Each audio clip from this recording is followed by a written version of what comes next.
studio, and I will let him introduce our special guest this morning, who we have made mention of behind your back. Good things, not bad things, good things, good things. So it's good to see you here in the studio with us this morning. But I'll let you make your introduction, introduce her, and then we get into the program. All right, good morning, GQ, and good morning to our listening and viewing audience. This morning, as promised, Miss Gaines is here with us. Miss Gaines is the first personnel officer, our newly installed as of the 1st of February. She has been working already and been making a positive impact on the fire and rescue services. Mm-hmm. So it took them 25 years to get us our own. We always shared one with the police department. But I think the wait was well worth it because they found someone who is very much fitting for that job. So Miss Gaines, our first personnel officer, I would have her tell you more about herself and anything else she wished to share with us. Well, now that we know who's in the studio, let me introduce her like this so that we can start the conversation. Welcome to the show, Miss Gaines. Thank you. Good morning, all. Nice. Can you start off by telling us and all listeners a bit about yourself and your background? Well, I am not too old or not too young. With a sense of humor. Yes. I've been working for the government for about 22 years. I was transferred from Ministry of Education in 2016 to National Security. Mm-hmm. And then in 2023, I was transferred to the Fire Department. All right. So you're now at the Fire Department. What is your official title there? Well, I was, as Mr. Hodge said, I was newly installed as the first personnel officer for the Fire Department. What does that role entails? Well, my duties... Hold on a second. And for all listeners, let me just run over into the new studio real quick. We're going to take a quick break. And Ms. Gaines, I apologize for interrupting you. Right? I want to make sure our guests and our listeners get to hear our guests this morning. And we'll be back right after this. Whether it's a dress store on 4th Street, a snacket in Kayon, or a village grocery in St. Paul's, our small businesses play an important role in our economy. By supporting these businesses, you are helping to create or keep a job or two and to revive our economy. Support our local small businesses. Buy local and keep the doors to our small businesses open. This message is brought to you by ZIZ in support of our small businesses across the Federation.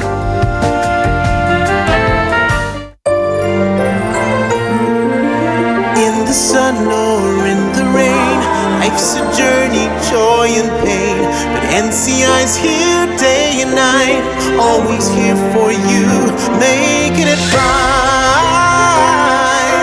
always here for you, always. With NCI you've got a friend, always here for you, always. Right here till the At National Caribbean Insurance, you are covered and secure. We're your partner, your protector, your peace of mind. So for home, for health, for life, choose NCI because we're always here for you. Always. Always here for you. Always. With NCI, you've got a friend. Always here for you. Always. Right here till the very end. Always here for you. Always. With NCI, you've got a friend. Always here.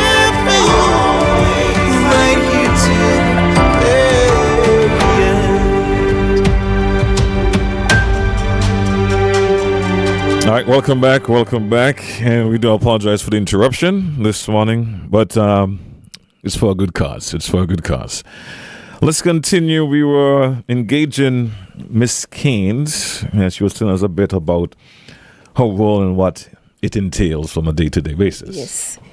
Well, my duties are record keeping. I have to keep a record of all the officers and, their day-to-day ins and outs. I deal with transfers, recruitment, create policies, promotion, training, late absences, sick leave, and discipline.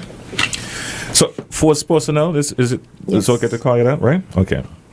So you are the force. Let me take my time here.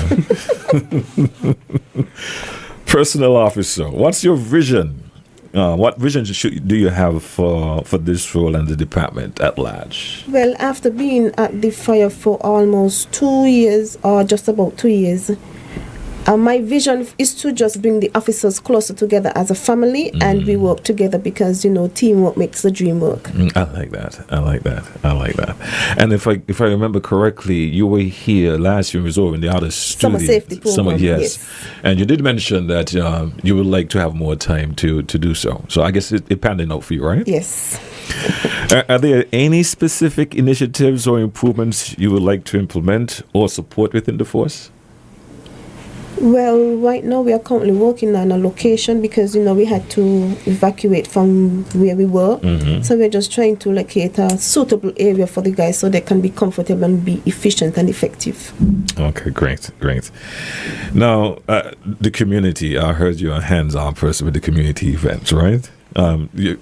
Behind the scenes, not so much behind the scenes or behind the scenes making things happen, right? I heard you're very involved in that aspect of it. Can you share some of those experiences and what that has been like for you? Well, we are celebrating 25 years from separating from the police force. So during the year, there are planned activities, and one of the activities is that we are doing community outreach, where we go to the neighborhood and we try to educate them on fire safety, what they can do to prevent fire, and in case of a fire, what they can do before the fire trucks gets there. Yes, and we also try to encourage homeowners to get fire extinguishers. Did I heard correctly? You took part in the fitness challenge? Yes, I did. It was a real challenge, but I overcame. Being a part of the team in a different kind of setting, what was that like for you? It was just to have fun. A little camaraderie with the officers, yes. Right. So you more or less, you relate with them all the time, but it was just a different environment. Yes, everybody just free. Yes. Did you win any competitions? No, unfortunately not. But you had fun. Almost. Almost. But she played second in one of the time events. I like that. You really so like you had fun, man. How important do you think it is for administrative personnel to be present and involved in these type of engagements outside of your duties? Well, I think your core duties, I should say. Yes, it is important because, as I say, we are leaders and the officers would look to us to lead. So if we sit back, they would be thinking and having a different perspective of their management. So, we just have to lead and try to encourage them to follow us. Point taken. Well, from the talking points you gave me, it ain't much more I can ask Ms. Keynes, but I would ask you though, what message would you like to leave with the public about the work you do and your commitment to the force? Well, I would just like to give them a little encouragement as to ensure that their homes are safe and ensure that they prevent any disaster that can happen and take all measures when it comes to fire. Into consideration, indeed. Yes, precaution. Yeah. One thing I learned from doing this program is you guys cover more than just fire. Yes. Yeah, I've heard. We just try to sensitize and educate the general public. Yeah. I remember when there was this earthquake, the tsunami exercise. Yes. You guys was involved in that. Very much involved because the fire service, remember, it's fire and rescue, and we need also to have prevention measures in place, and the safety of the country is one of the utmost responsibility of fire officers. So for any disaster or anything of that sort, we have to be out there, and we are trained, we are committed to the task of being out there to ensuring the general safety of everyone. So, but before that, we are just asking you, the general public, to put whatever safety measures you can in place to protect your homes and businesses. We ask that you derive the evacuation plans. You have staging areas so that for different emergencies, you can have a different staging because you won't run out your business and run to the square if there's a potential tsunami coming. You need to head to higher ground. But for a fire, that might be a safe area to meet. So you put different plans in place for the different emergencies that can take place, and it is important that you test these plans. You have a drill maybe twice per year, so that at least if you change staff, just so that persons would remember what to do in the event of any of these emergencies.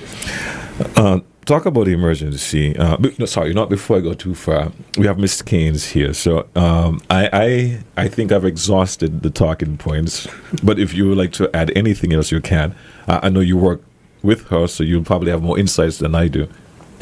Well, she would have shared. I mean, she to me is she's a little shy today. I would say that I ambushed her this morning. Exactly. I would say. Because when I messaged you is when I called her. So I don't think she's shy. I think she's a little bit unprepared, but she handled it well this morning. Yes. And that's one of the things I admire about her. She takes on anything you shot her, she catches it and she deals with it. All right. So I know she had me this morning. Okay, good. Well, thanks for being here, Ms. Case, because we've mentioned you on more than one occasion, and it was, really? Your boy, Mr. Hodge here, he has been toting your horn, if I can put it that way. Something just crossed my mind, though, because we are now highlighting what fire department, the responsibilities and the duties that you guys cover. We just touched base on tsunami. Something that we've seen a lot lately of, and I say this reluctantly because it's not something I want to highlight, but accidents, an increase in accidents. And for me, normally you don't see fire officers going to an accident scene, right? Also, what I'm now seeing at accident scenes is that there's a delayed time or a wait time before the emergency personnel to get there, ambulance, fire department, etc., right? But individuals are there before you guys get there. And you're seeing some people trying to help, some doing it right, some doing it wrong. Some people are concerned of leaving the individual there and might go and cause harm, in trying to help. What advice would you give to the public in situations where they are on the scene before the emergency personnel are there?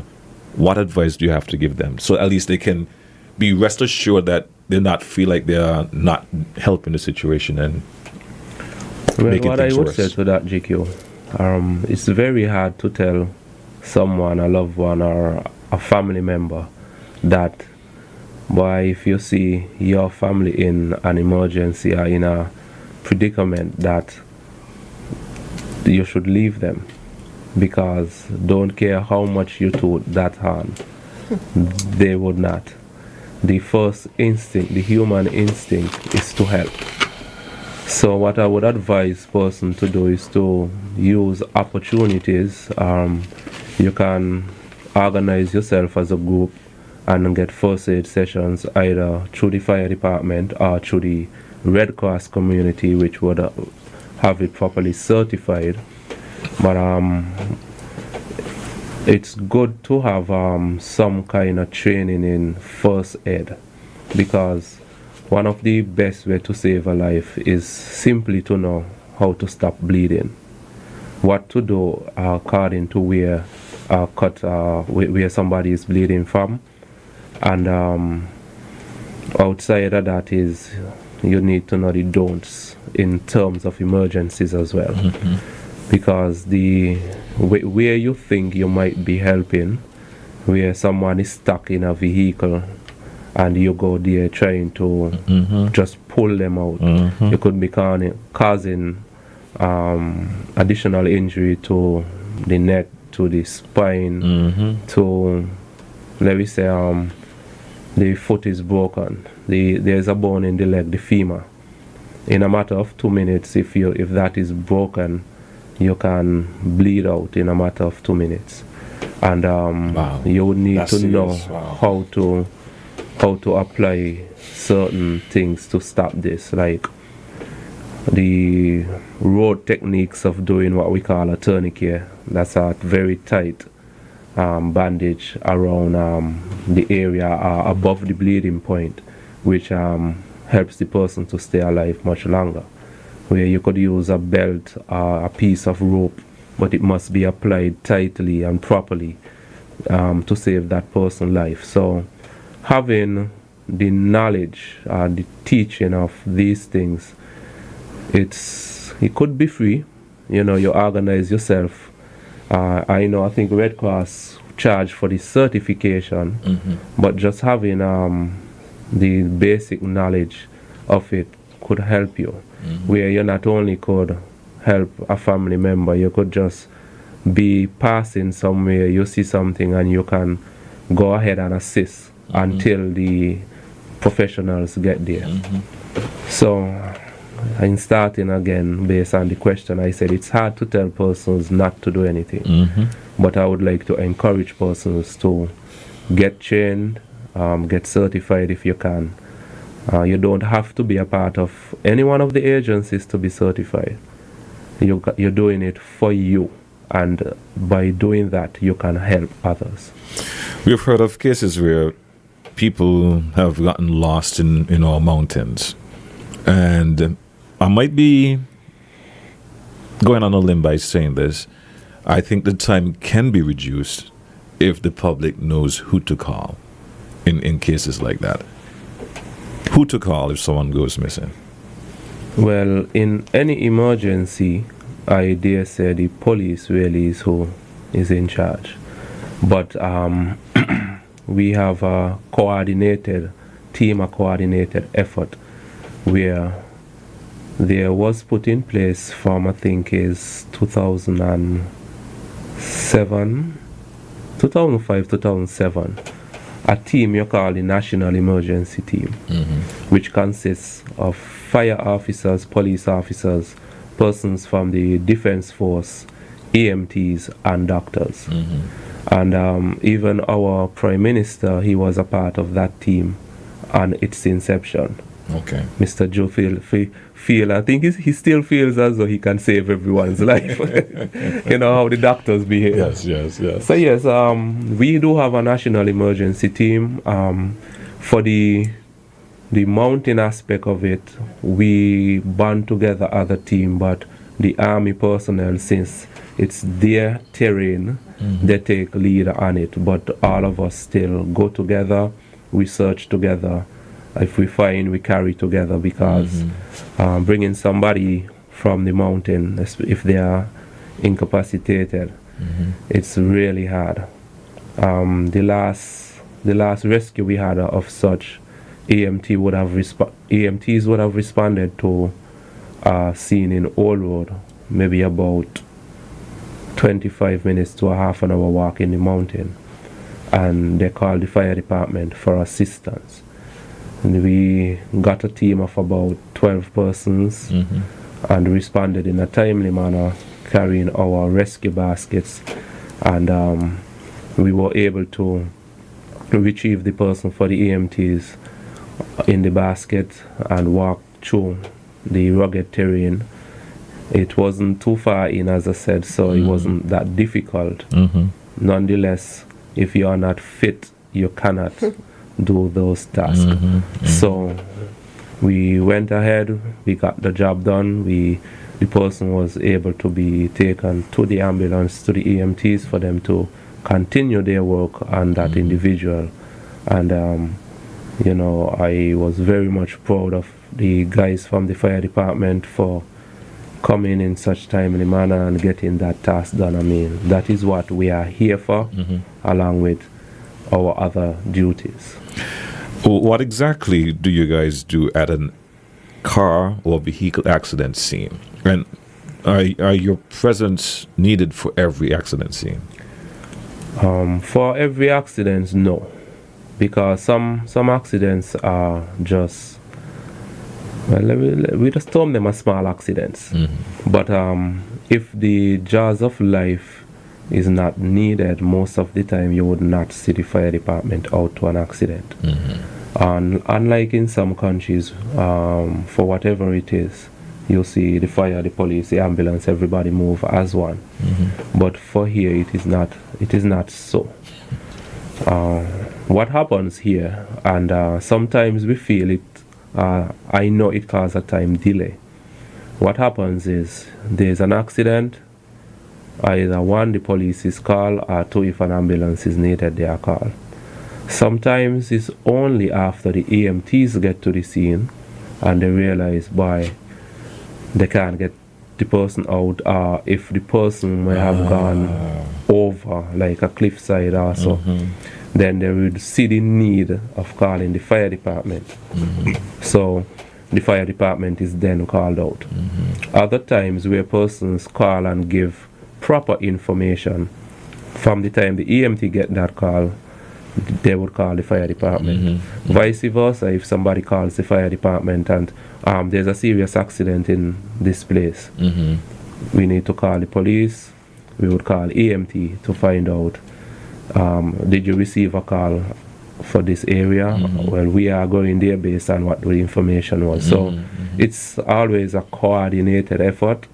And as I said, in some instances, the fire truck is not needed because it is to rescue or free persons from vehicle. If the persons can get out, then it's not really needed. Other times we are called out after the accident to maybe wash oil or debris from the road, just to make the traffic a safer place to travel at the time. Can you both put on your headphones, please? Good morning. Thanks for calling your live. Good morning, Mr. Liver and crew. I must say kudos to the fire service. The reason why you may not see the fire service at every accident scene is because, unlike with other countries, the fire officers are also EMTs. So, apart from an accident scene, when the need is there when the need arises for a victim to be resuscitated or to be rescued, in other countries like St. Lucia, where I'm from, the EMTs are also fire officers. The fire officers are also EMTs. I've asked for the same thing to be employed here in St. Kitts. I guess as time goes by, it would be done because it's better and it takes the load from the EMS itself. You know? But good program. All right, man. Thanks for sharing that information, man. All right, and thank you for your call, caller. If I may respond to you, though, back in the time, the fire department would have controlled the. Hold on, let me take another call, and I will respond to you after. You're live. Good morning. Good morning, Mr. Liverden. How are you today? I'm good, thanks. Good. I'm very impressed with the young man who was just speaking, explaining the situation and procedure. We all have to learn to appreciate the thing that does, It does so much.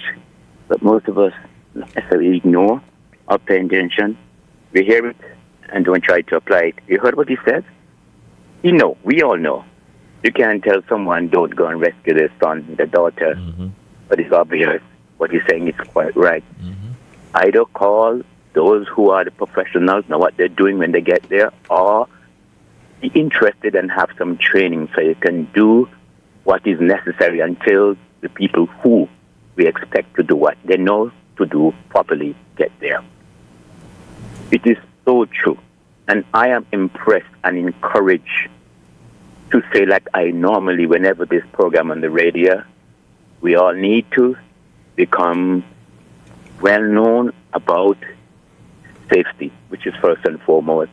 I'm a trained fire officer, CPR instructor. Nobody knows these things.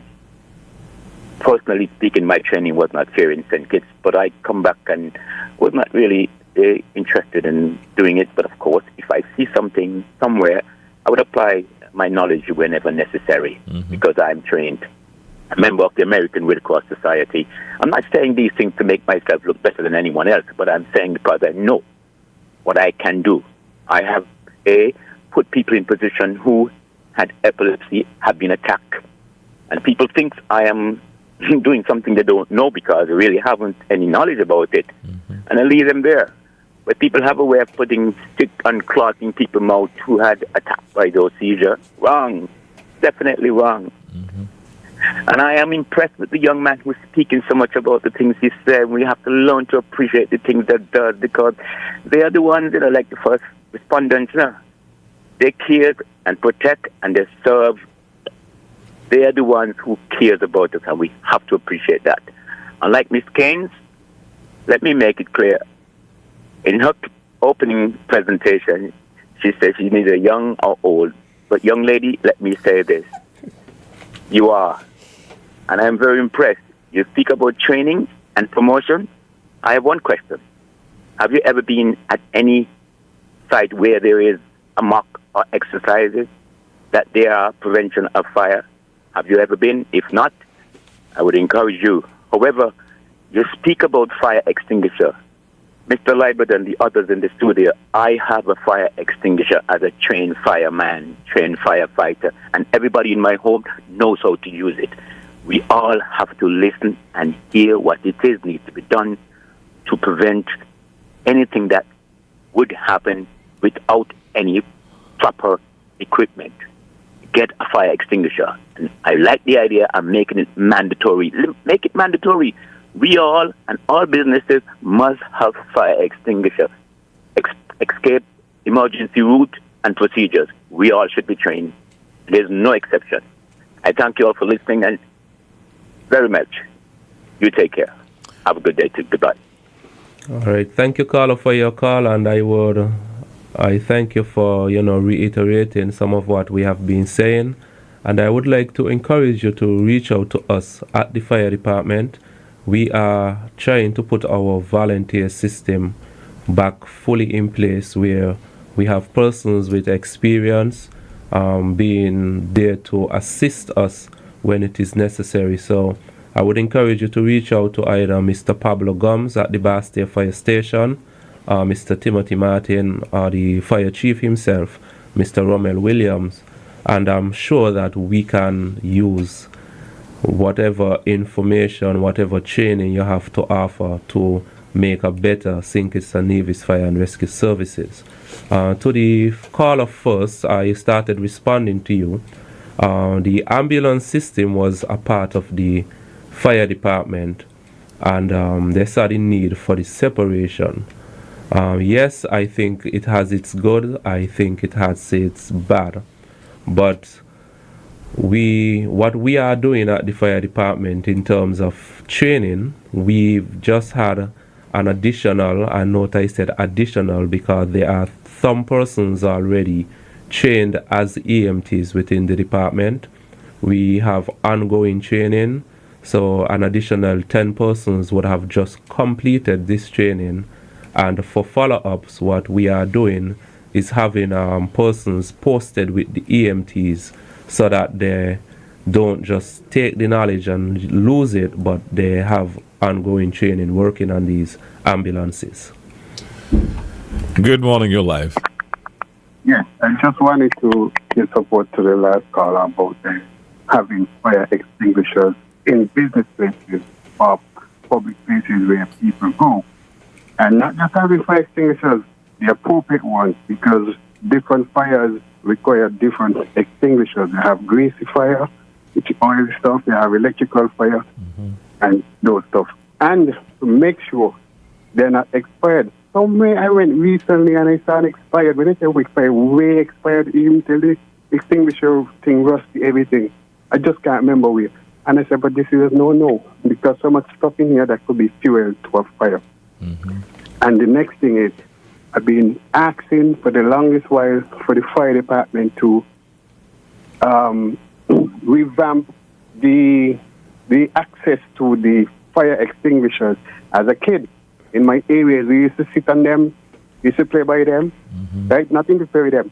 But no, I'm not seeing any for God knows how long. I can't find where there be nothing. Even in the location where they used to be, I'm not seeing no sign, nothing of them. I don't want to wait till something happen and they have to be searching and clearing and all those stuff. That's time going by and time is precious in an emergency. Just wanted to add that to Pencer.